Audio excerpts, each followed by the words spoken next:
Камрате прошло учредительное заседание депутатов Народного собрания Гагаузии 6-го созыва. Без особых баталий был избран руководящий состав и председатели профильных комиссий. Башкан Гагаузии Ирина Влах поздравила депутатов с началом работы, отметив, что Народное собрание Гагаузии и исполком просто обязаны работать конструктивно и решать поставленные задачи во благо жителей автономии.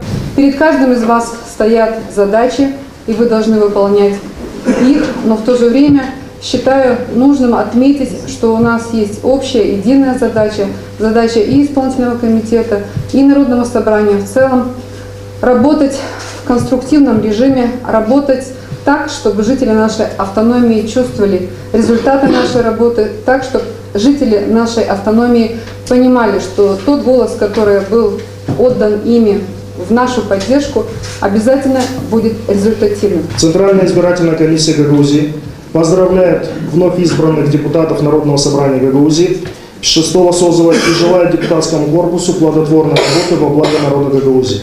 Мы уверены, что вновь избранный депутатский корпус является отражением свободно сформированной политической воли жителей Гагаузии, олицетворением больших надежд, желанием вернуть доверие народа к власти и улучшения их жизни. Спасибо.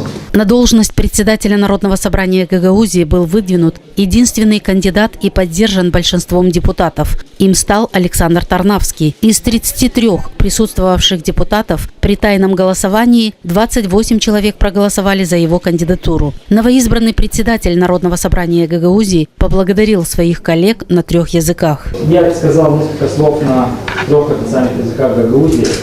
Если требования гагаузского языка знать председателю превалируют, я с правильным чувством приму то, если вы не поддержите мою кандидатуру.